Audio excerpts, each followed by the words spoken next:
Welcome to Stories Behind the Wealth, the podcast where high-earning professionals discover the real-life moments behind financial success with your host, Gaffar Chowdhury. On today's podcast, Gaffar talks with Seth Price, co-founder of the law firm Price Benowitz, LLP, and founder of the marketing agency BluShark Digital. A former trial attorney with a focus on growth and digital strategy, he now helps service business leaders scale their operations, build wealth, and navigate the challenges of entrepreneurship. I'm RJ Malik, producer of this podcast, and let me introduce our host, Gaffar. Thanks for that introduction, Seth. It's fantastic to have you. I know we've been trying to get together for quite some time, and I'm super excited to dive into it today. With that, I'd love to start talking about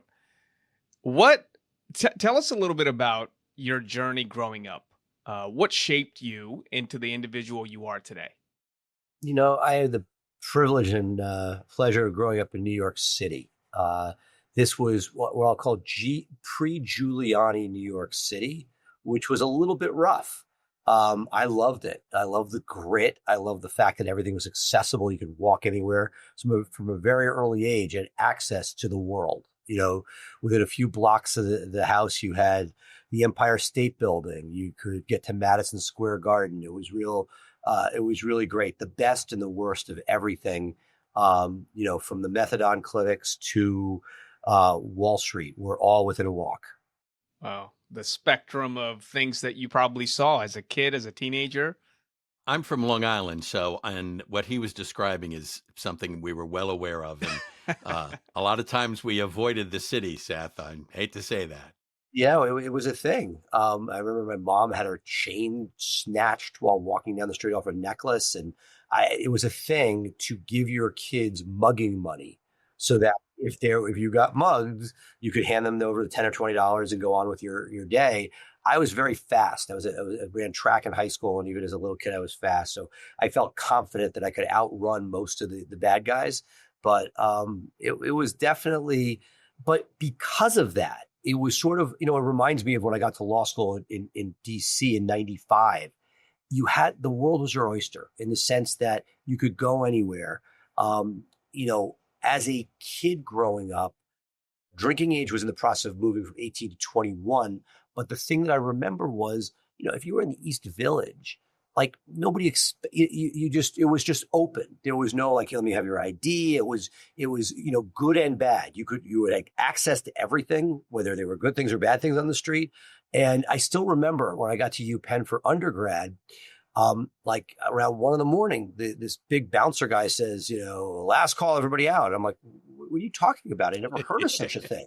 I literally had never been up for a last call in New York City. I think it's at 4 a.m. officially, but nobody at 4 a.m. who's policing it. So there was no such thing as a last call. And I almost got myself in trouble that night thinking the guy was punking me. To me, it gave me, my dad was a lawyer. I worked at his law firm.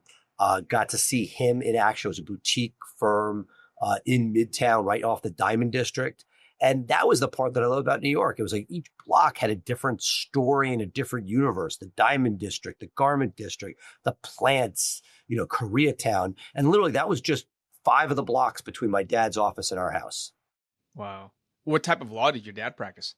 He's done a sort of a general corporate practice where he was doing small and medium-sized businesses with a trust and estates component. And today he is 90, still practicing law in New York. He has a firm. He's with McLaughlin Stern in New York, and he's senior counsel to my firm, Price Benowitz in DC. Something that's brought great joy. But at this point, he's mostly a trust and estates practice. But his firm was an interesting business and IP boutique, 4 or 5 lawyers for all those years, and got to sort of watch. When I say him in action, it was less interested in the substance of what he was doing, but more how he was dealing with staff and clients and how clients became friends and all of those interpersonal relationships that, gave him a many-decade career in New York City. That's so interesting. So your dad's a lawyer, you're a lawyer. Any other lawyers in the family? My late uncle was a lawyer. He and his two, look, it was a Jewish immigrant family, fled Eastern Europe in the early part of last century. one grandfather came here, somebody else went to Israel, but of the people here, they raised a couple boys, my dad and his brother, in Brooklyn, as all my other parent and mom and in-laws all came from. And, dad went to Yale Law, uncle went to Harvard Law. It was, a time when getting into law school was one thing, but getting a job coming out was not nothing. Jews were not invited into big law. That's how Paul Weiss became a thing. So he got a clerkship and found some work and eventually created this modest firm with a few friends. Wow, that's fantastic. So you touched a little bit about, growing up in New York City, and let's call it the school of hard knocks, if you will. I can't call it that. I was upper middle class. I could, the city was hard knocks. Yeah. But it was not. I went to private school. Public school was if you had any choice but at that time in New York City, and our producer shaking his head on this, it was tough. And so I was very blessed to have a great education. I suffered from dyslexia, which I still have today, still can't spell, but thankfully technology's gotten there. So grinded very hard to get through high school and get to college. And, it was at a time when I still remember then people were like, oh my God, I couldn't get to the schools I got into then. Now I feel it's the same thing, that the ability for my kids to get to schools, 15% of my high school class ended up at Penn, 25% were Ivies, 50 were Ivy League equivalents. That doesn't happen today. And so I worked hard, but it was definitely, we were coming out of a world that was information pre-internet. Things were not shared as much, so that if you had the inside scoop on how to do something, it really, that information meant a lot. And today that information gets shared in a way that in those days, I don't believe it was nearly as much. Yeah. Yeah. What would you say has shaped your work ethic and entrepreneurial spirit? I wish I could say it was my dad, but he was not the entrepreneur. He was a lawyer, practicing lawyer, great lawyer, still is. And he did what he needed to do. I think it was sort of an amalgamation of growing up in New York, certain DNA. One friend of the family worked his way from being air conditioner contractor on a truck to owning his organization, and watching him build something from nothing was pretty cool. But I always loved the puzzle of how do you make something more efficient, still do, how do you build something? And I did a LinkedIn post about this the other day. One of the moments, because John Morgan, the very prolific PI lawyer, talked about that many very successful people had a paper route. And I got very upset because I realized I didn't have a paper route, because I lived in New York City where a commercial, probably union shop delivered our newspapers. There was no opportunity for the 12-year-old boy to do it. But I decided when I was in high school, I wanted to be a page in Washington. And so I worked on a congressional campaign, and I was volunteering, and they realized that one of the local newspapers was dumping on our candidate really badly, scathing headlines. And there was another newspaper that either liked us or we advertised enough and they liked us that was really, really positive. This is Town and Village and Our Town. And so Town and Village was dumping on my candidate. So Our Town was a free newspaper, the boxes on the street you get. And they said, hey, we need to get this. And I lived in an apartment complex with 100 buildings between 14th and 23rd Street, Peter Cooper and Stuyvesant Town. And they wanted to sort of counteract the guy who was mailing these newspapers, which was what you did if you were in the community, a newspaper that was just for that community. And they said, look, what do you do? I said, hey, I got an idea. They gave me like $3,500 and 10,000 newspapers. So one day the doorbell rings. My mom's like, what's this? And 10,000 newspapers are placed in our living room. It's a Manhattan apartment. It's not that large. Wow. So that weekend, I got the neighborhood kids for $3 a building and a pizza party between buildings to come take their 110 newspapers, go to a building, put them by each of the doors, come back, have a couple slices of pizza, go to another building. And over the course of an afternoon, knocked out the community and realized that, okay, well, it cost me $300 in labor and $250 in pizza, and probably had to buy my mom something nice for destroying the living room. And that was sort of my first sort of true entrepreneurial venture outside of it, babysitting or something like that. But the idea that if you solve somebody's problem, people will pay you for it, whether it's working within an organization or whether you're an entrepreneur trying to bring something to the public. And that always stuck with me, that if you figure out a way to make somebody's problem go away. And it's why when, both of you have people come to you over time and say, I want a raise, or how would you get in here? And I'm like, to this organization, I'm like, if you solve somebody's problem, you will have job security. That nobody wants those problems to come back. And so that's figuring out what it is that somebody's pain point and solving it, to me, is the place that will always bring success. Well said. Well said. And how old were you when you did this paper route venture?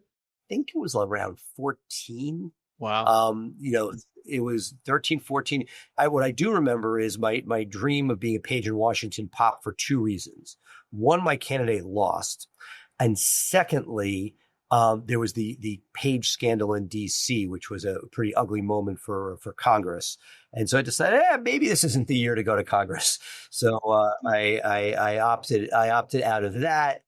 And, look, went to college. My parents really pushed me for a liberal arts degree, which I think has huge benefits. But I was one of those guys that really wanted the business acumen. I came out of college the end of the 80s. When the 80s ended, like, it was the equivalent of the dot-com bubble that ended, which was another seminal point in my life, 2000, 2001, where the economy. And so you're coming out in 91, and it just wasn't a ton of great opportunity. And, law school seemed like a good enough place to hide, get a check mark.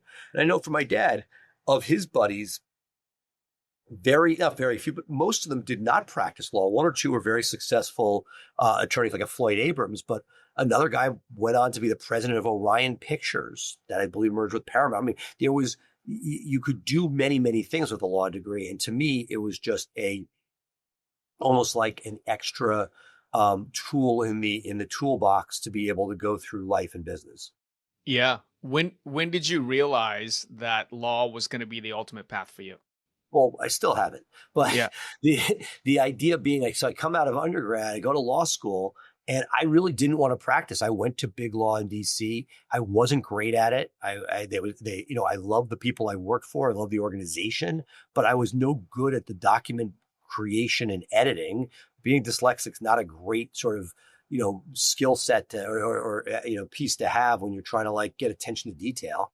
And so left in 98 to go to New York during the first dot-com bubble, and started one company with a buddy, and then ended up being a founding employee for something called uslaw.com, which is a precursor of what today is Fine Law or LegalZoom.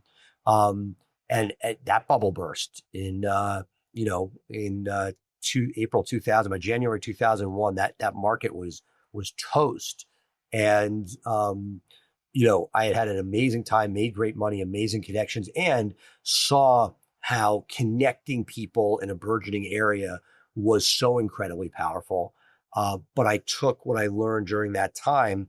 And when my college and law school buddy, Dave Benowitz, we tried some real estate ventures. We walked the franchise show. We couldn't figure out what we want to do. He said, I want to practice law. So from day one, we divided and conquered. He would be the chief legal officer, and I would be the chief operations marketing person. And that way, as opposed to somebody who has to stay up all night doing the work and doing the business, I was the one who sort of became that the business backbone, who helped create this into something that was based on digital.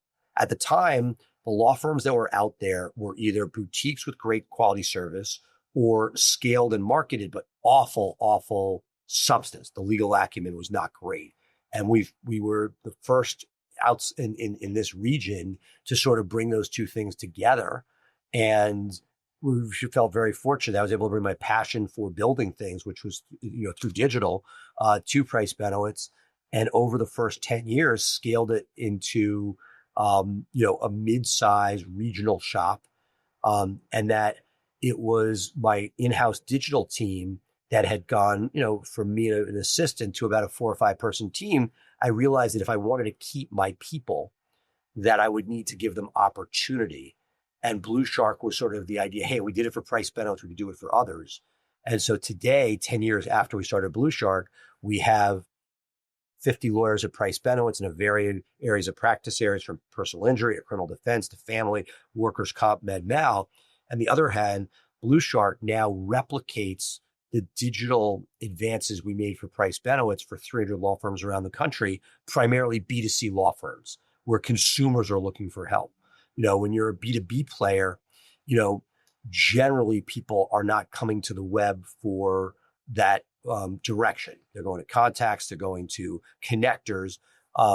Not that there's not place for it, there certainly is, but the power of digital, take, for example, criminal defense. If God forbid somebody in your extended circle got a DUI, they don't really want to call their general counsel.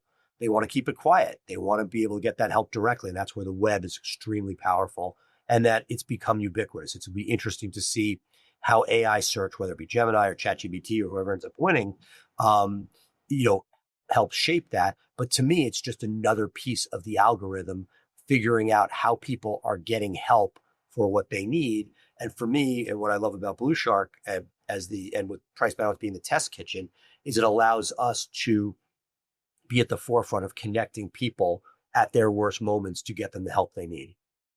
That's fantastic. We'll get into BluShark in a second, but I'm curious. You're now one of the mid-size law firms that really has become very robust over the last several years because of the different practice areas that you guys are able to assist clients in.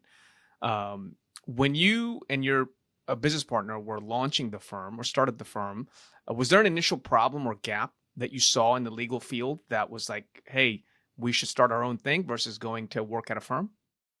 Let's see. My partner loved practicing law. He had burnt out at the public defender service in DC, which is arguably the best training ground in the market. I think the very first was, hey, we need to make a buck. We don't see another business. We want more. He wants to do this. I know how to market legal. So it seemed like chocolate and peanut butter. And so we figured we put that together. That said, what we saw very quickly was that everybody in the space that we saw, particularly criminal, before we got to PI, everybody doing criminal were like solos with a law clerk or two. Generally, they were high on something and generally sleeping with their interns. That was the model that we saw.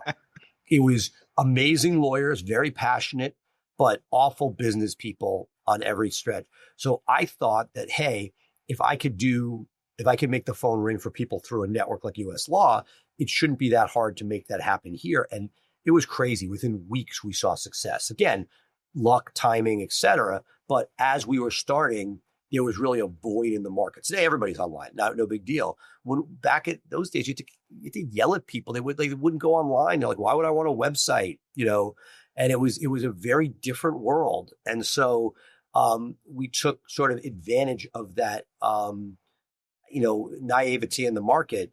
And it was, look, I knew Dave is as good a lawyer as anybody. This is a guy who's a lawyer's lawyer, currently teaches up at Harvard Law for a week a year. He lives this, breathes it. There's nobody better. But left to his own devices, he'd be one of these guys.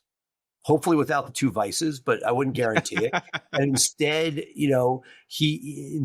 I was able to say, hey, let's build a pyramid under you. Let's build this out. And then, one moment we're like, okay, let's add Maryland. Then we had Kush Aurora still with us 15, 16 years later. And we opened Virginia with Karen Riley Porter, who's like this rock star in Virginia. And we added John Unoni, and we have PI, and we have Kerry for Trust in the States. And as we found great people, we're like, okay, we have great people. Now let's add the marketing and get them busy. And as they become too busy, find more work for people under them and let those people manage those people. And that was sort of the impetus, which was, hey, if we, when you start flat-footed, you can only do so much through referrals. And that it takes years to build that much, much bigger. But by using the power of digital, we were able to touch people we could never touch otherwise. Yeah. So where did that passion and ultimate,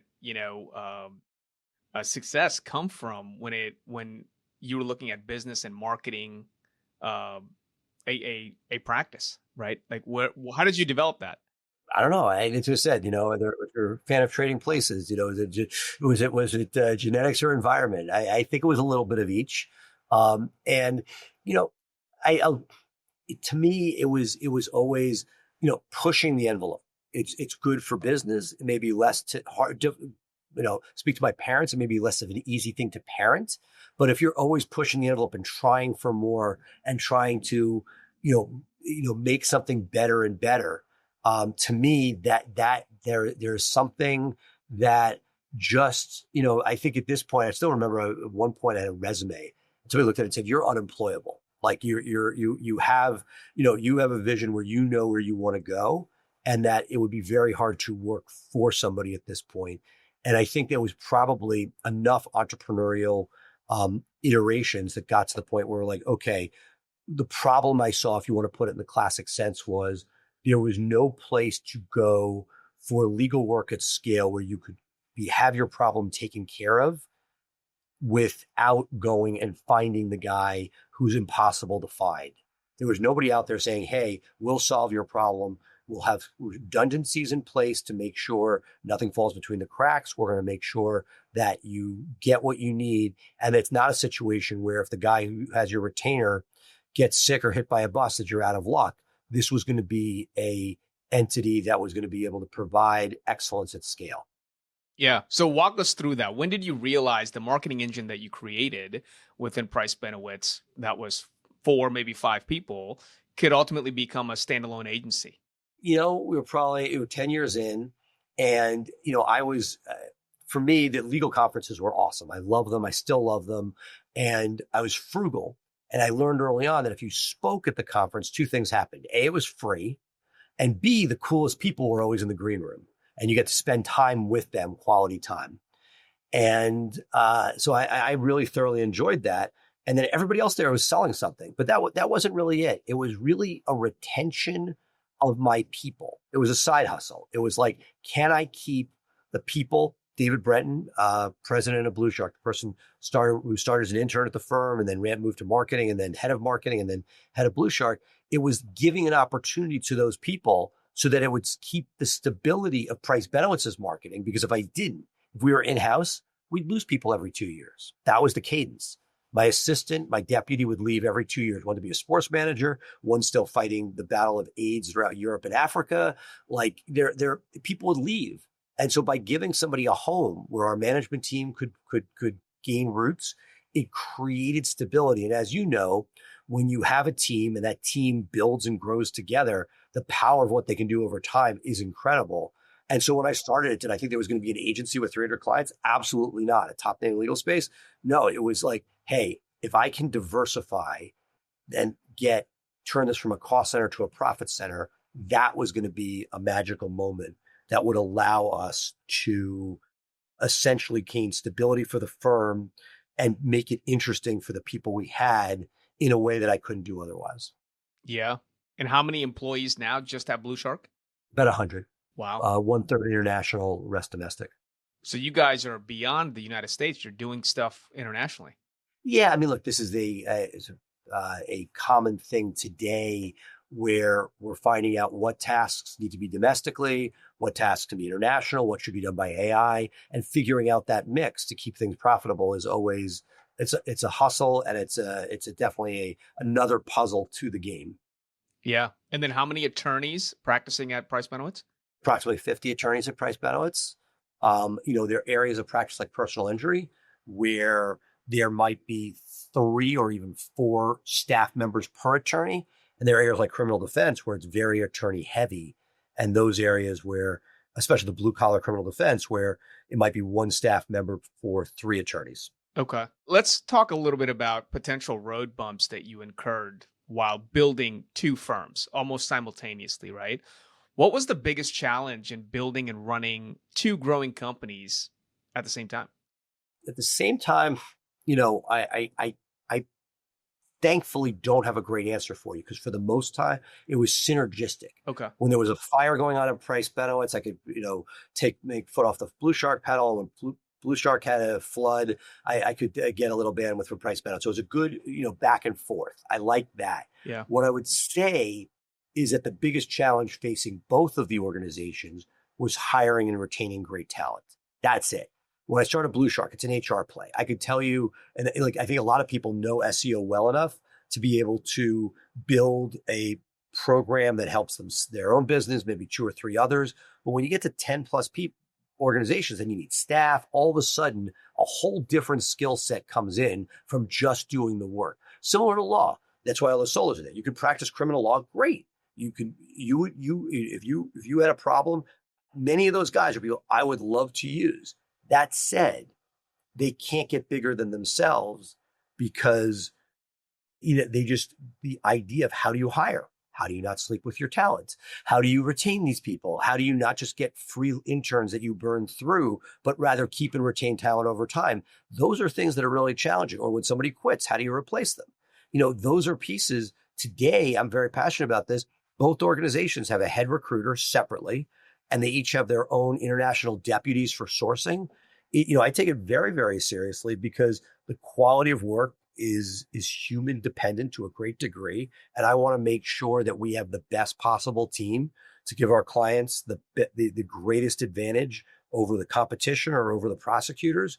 And that only through tirelessly recruiting and training now. So the next step, even after that, is to then, how do you bring people up to speed?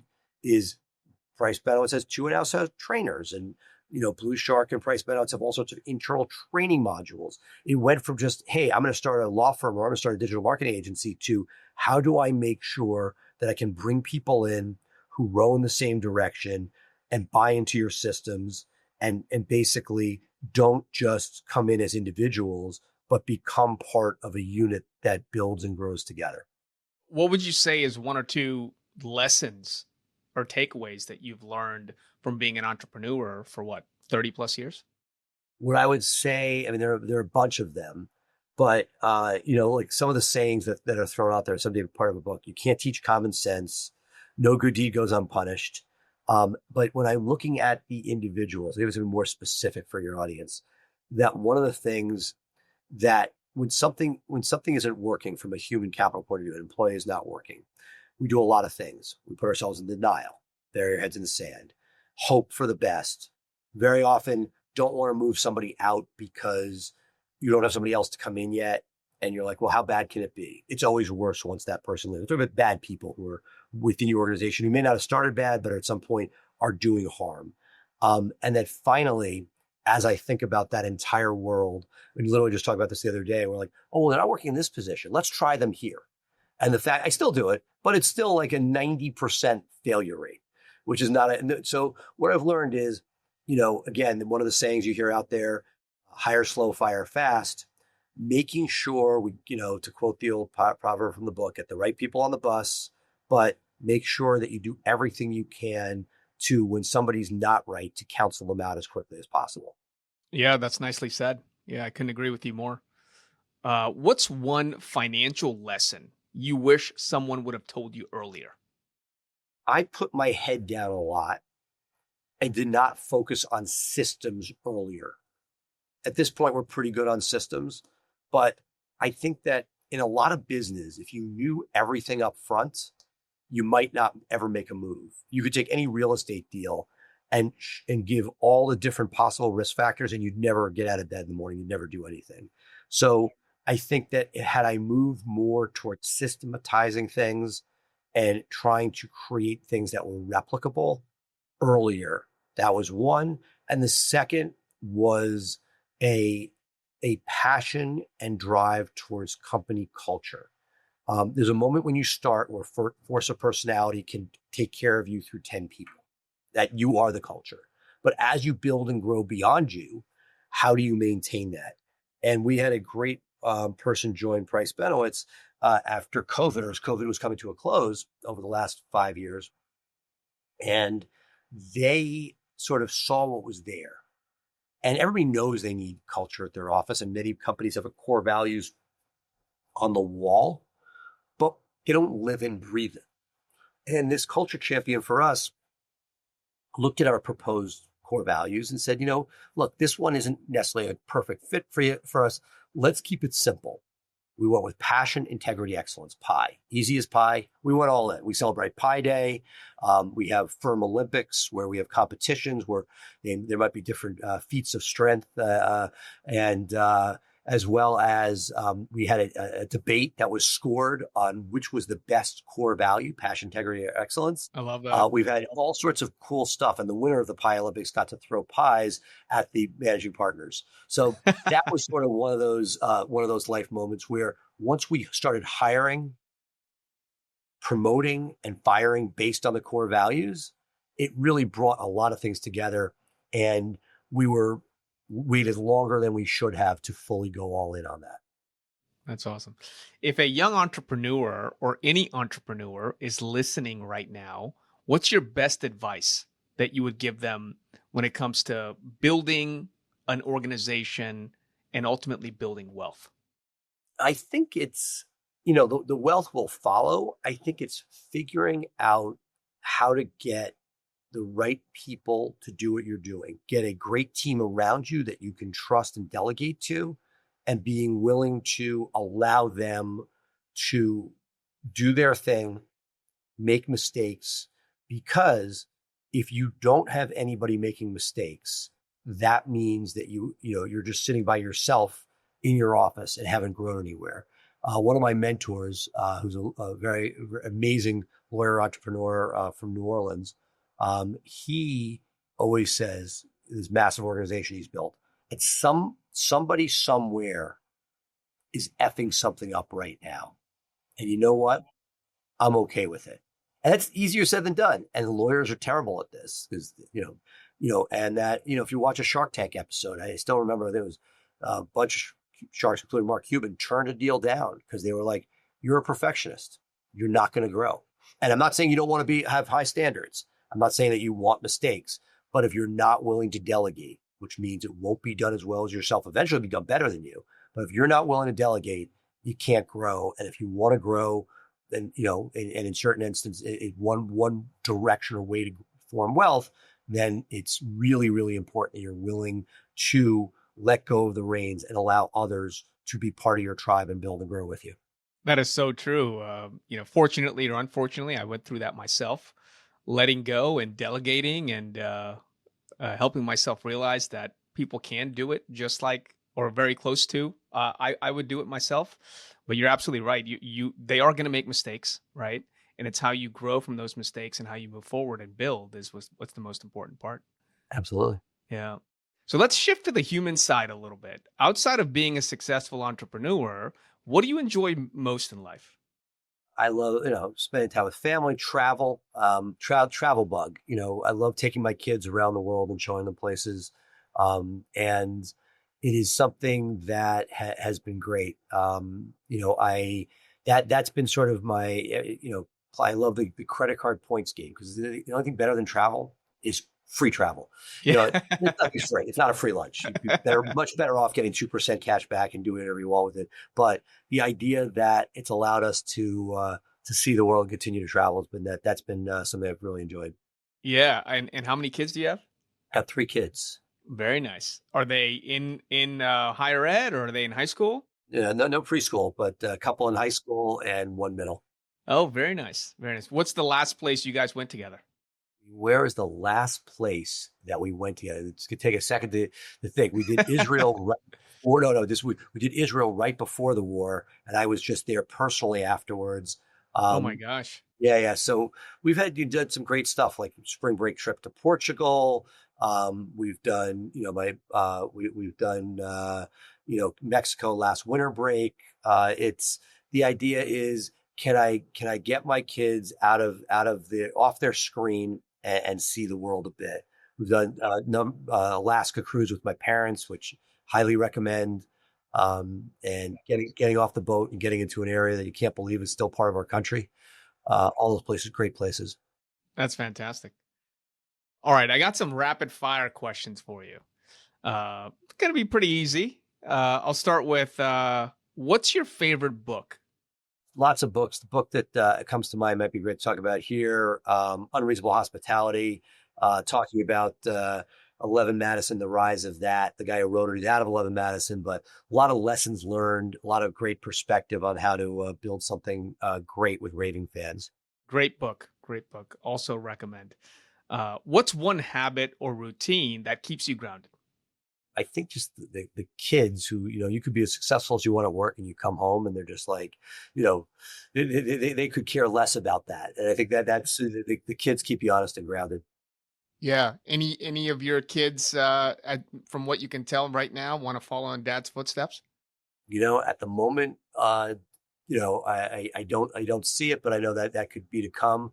I think that to them, right now they're facing the fear, not fear, but the unknown of the AI world and trying to figure out what is it they're going to do that's AI proof in the future. That's real. Very And real. my middle guy's an engineer. Like he's trying to figure out what direction to go in. Computer code programming, if you asked me 5 years ago, was a great place. And you're like, Dad, I can't do that anymore. Yeah, that's so true. If you weren't doing or practicing law or doing digital marketing, what do you think you'd be doing instead? I think it would be building some sort of a business. I know that I love the idea of creating something from nothing and scaling it. I think I just picked law because I knew it. But to me, it's a widget that could be anything. I think the great part about it is there's a sort of a higher calling to it. But in general, I think that I would be finding something else to scale. Love it. This is one of my favorite questions. What's one thing that people might be surprised to learn about you? I'll conclude. I'll wrap it up. I'll land the plane, so to speak. Yeah. So I grew up, I mentioned at the beginning of the show, the pre-Giuliani New York. So Dinkins was the mayor. I was in law school. I had Frank Luntz as a professor, the Republican pollster. And I knew that as a lifelong Democrat in New York, that New York needed to change.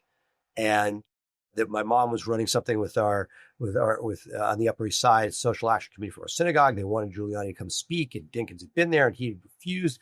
Picked up the phone, got Giuliani to come to pick up the phone within 15 minutes. Giuliani people were all over this. They came. It was a huge night, and Giuliani got elected. I know he went crazy later, and I don't take any credit for that. But the city needed it that moment. And that said, I found out years later that my nomenclature in the Republican database is as a Giuliani operative. And so that would be, some people would be surprised to know about me. That is so cool. Yeah, from the beginning. Yeah. Well, Seth, this has been incredible. Thanks so much for taking the time. I really enjoyed the conversation. Looking forward to having you back on sometime in the future. Before we wrap, where can listeners connect with you and learn more about what you're building? Sure. I'm easy to find. Benowitz.com, BluShark.com. I'm all over. I'm heavy on Facebook and LinkedIn. Happy to connect with you guys there. And I got a podcast, The Law Firm Blueprint, where similarly we talk about the trials and tribulations of business owners on a daily basis. That's awesome. Definitely look forward to checking that out. Well, thank you so much again. And with that, RJ, I'll pass it over to you, my friend. Thanks, Gaffar, and thanks, Seth, and thank you for listening to Stories Behind the Wealth. Be sure to click the follow button to be notified when new episodes become available. If you're a busy, accomplished professional looking to build confidence in your financial future, visit us at districtwealthstrategies.com or call 202-759-8524 to learn how our team can help. Because money talks, we listen, and the stories are just getting started. For Gaffar Chowdhury, I'm RJ Malik, and we hope you'll join us for the next Stories Behind the Wealth podcast. Thank you for tuning in to Stories Behind the Wealth. Be sure to click the follow button to be notified when new episodes become available. If you're a busy, accomplished professional or a business owner looking to build confidence in your financial future, visit us at districtwealthstrategies.com or call 202-759-8524 to learn how our team can help. Because money talks, we listen, and the stories are just getting started. The views and opinions expressed are those of the program participants and are not necessarily those of MML Investor Services, LLC. The material is not intended as recommendations appropriate for you. You should strongly consider seeking advice from your own investment specialist. Gaffar Chowdhury is a registered representative of and offers securities through MML Investor Services, LLC, member SIPC, OSJ 530 Gaither Road, Suite 350, Rockville, Maryland, 20850, phone number 301-355-5800. District Wealth Strategies is not a subsidiary or an affiliate of MML Investor Services, LLC.